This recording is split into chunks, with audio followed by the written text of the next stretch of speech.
Hello, my friends. How are you?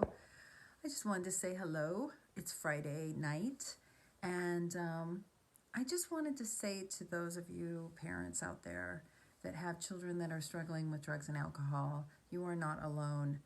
I just heard from a friend of mine tonight who had looked up, I don't even know how you do it, but she knows, and she looked up a bail bonds thing and found her son, and he'd been picked up. So actually, this is good news. If you were not a parent of a drug addict or an alcoholic, you would probably think, oh, what terrible news, but it's good news because first thing, he's alive. And the next thing is he's safe. And she is going to be able to sleep tonight because she knows he's safe and he's off the street and he's alive.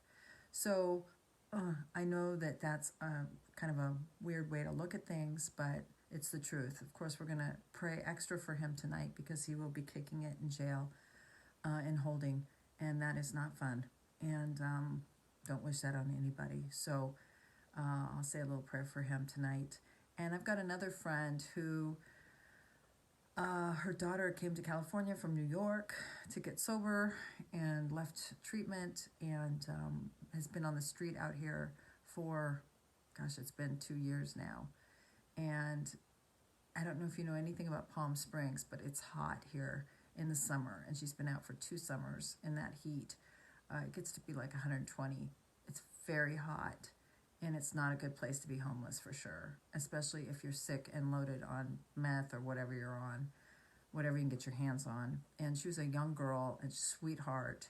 And she really just got this thing where what happens is when these people get on the street and they get with homeless people, there's a whole world of that's a whole world in itself, right?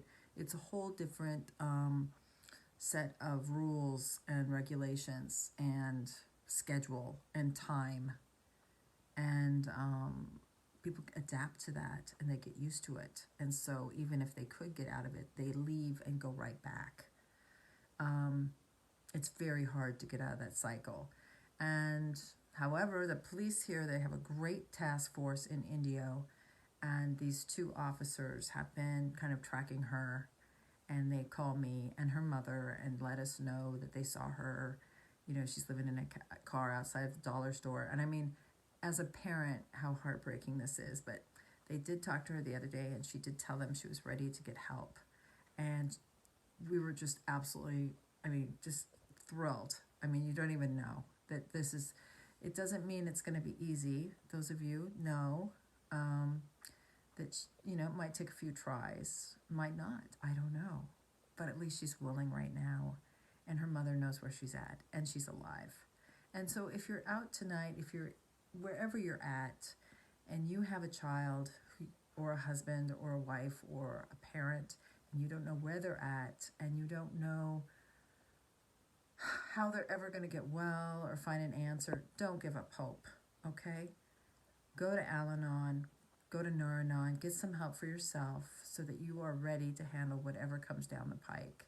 And we will continue to pray for those that are out there that are using, that they might, find a healthier answer, a healthier, more positive solution to their alcoholism than drinking and using.